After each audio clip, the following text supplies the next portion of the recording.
Alam ni Black Scaet kung gaano kahalaga ang gumawa ng matinding unang impresyon, lalo na sa isang bagong grupo. Gusto niyang baunin ng lahat ang imahe ng kanyang lakas sa kanilang isipan, at ang pagpatay sa unang goblin ang perpektong paraan para gawin ito. Matapos niyang pabagsakin ang goblin, mabilis niyang dinampot ang patalim nito, alam niyang may mas mahalaga pa siyang kailangang makuha. Sa isip niya, napakahalagang ipakita ang kanyang lakas sa simula pa lang upang hindi siya maliitin o abalahin ng ibang manlalaro. Ang anghel na nagmamasid sa kanilang grupo ay nagsimulang magpakita ng interes, tila naaaliw sa ipinamalas na kakayahan ni Black Scaet. Napagtanto niyang lahat ng mata ay nasa kanya, kaya kailangan niyang panindigan ang kanyang ipinapakitang anyo. Sa isang iglap, pinugutan niya ng buhay ang dalawa pang goblin na sumugod sa kanya, ikinamangha ito ng mga nakamasid.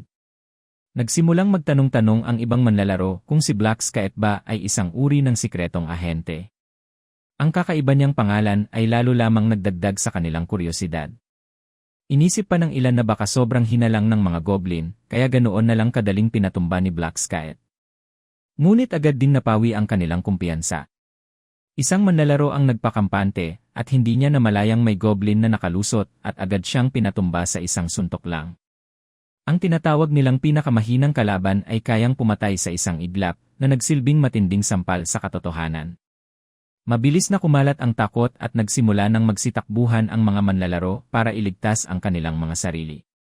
Tahimik na pinanood ni Black Scaet ang kaguluhang bumabalot sa paligid. Para sa kanya, ito na naman ang isa sa maraming malupit na leksyon ng laro. Tinawag niya itong ipagbati ng impyerno. Sa puntong ito, malinaw na sa lahat, hindi ito basta-bastang laro. Kaligtasan na ang kanilang pangunahing layunin. Ang mga tao, na dati nasa tuktok ng kadena ng pagkain, ngayon ay sila na ang hinahabol.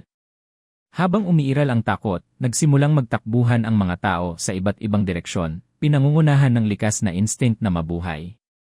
Naalala ni Black Scaet ang sarili niyang pagkakamali noong una niyang subok na isip niya ring makatakas, hanggang sa matutunan niyang walang takas mula sa dimensyong ito.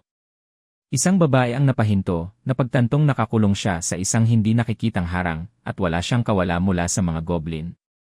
Ang sitwasyong ito ay isang matinding gising para sa mga modernong taong nasanay sa kaginhawaan ng teknolohiya. Ang likas na instinct na pumatay para mabuhay ay matagal nang nawala sa karamihan sa kanila. Kaya para sa ilan, napakahirap gawin ang unang pagpatay sa laro. Ngunit ang kahit kaunting pag-aalinlangan ay maaaring ikamatay, isang pagdadalawang isip lang ay maaaring magbigay ng pagkakataon sa mga halimaw na umatake. Habang nagpapatuloy ang laban, may ilang manlalaro ang nakalampas sa kanilang limitasyon, ngunit nananatiling madugo ang sitwasyon. Ang anghel na nanonood ay tila mas lalo pang naaliw. Ayon sa kanya, sa kabila ng katotohanang ang mga goblin ay halos kasing laki lang ng bata, hirap na hirap pa rin ang mga manlalaro sa pakikipaglaban lalo na dahil grupo-grupo kung umatake ang mga ito at may dalang mga patalim. Ngunit sa gitna ng kaguluhan, isang tao ang nakakuha ng atensyon ng anghel, si Black Scaet. Hindi niya maunawaan kung bakit ibang-iba ang taong ito kumpara sa iba. Nang tignan niya ang progreso nito, natuklasan niyang nakapatay na ito ng 70 goblin. Nainis ang anghel dahil limitado lang ang impormasyon na nakikita niya ang bilang lang ng goblin na napatay. Pero binaliwala na lang niya ito. Para sa isang tulad niyang marangal na nilalang, wala siyang dahilan para alalahanin ang isang mortal. Nagpapatuloy ang labanan. Sa bawat goblin na mapapatay ng isang manlalaro, nakakakuha sila ng karanasan at ginto, na kalaunay makatutulong sa kanilang pag-level up. Samantalang si Black Scaet, umabot na sa 75 ang kanyang kill count at patuloy na sumusulong ng walang pag-aatubili. Mahusay siyang umiwas sa bawat patalim na ibinabato sa kanya ng mga kalaban. Isang bagong bugso ng mga goblin ang sumugod, ngunit pinuksan niya ang mga ito ng mabilis at malupit, bawat isa ay tinapos sa isang mabilis na hiwa. Nabahiran na ng dugo ang kanyang mga kamay kaya pati ang ibang goblin ay nag-atubiling lumapit. Ngunit walang awa si Black Scaet. Ang bawat galaw niya ay para pumatay.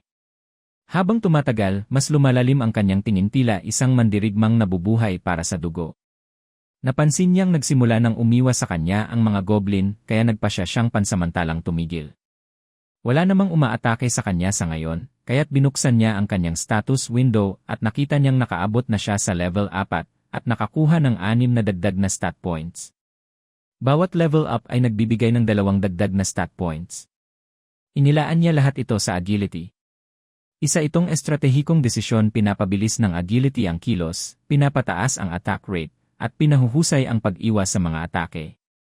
Sa mga unang yugto ng laro, napakahalaga ng agility. Alam ni Black Scaet na sa bilis ng kanyang progreso, tiyak na mapapansin na siya ng anghel. Kaya nagsimula siyang magplano ng mas mabisang paraan para matapos ang unang misyon.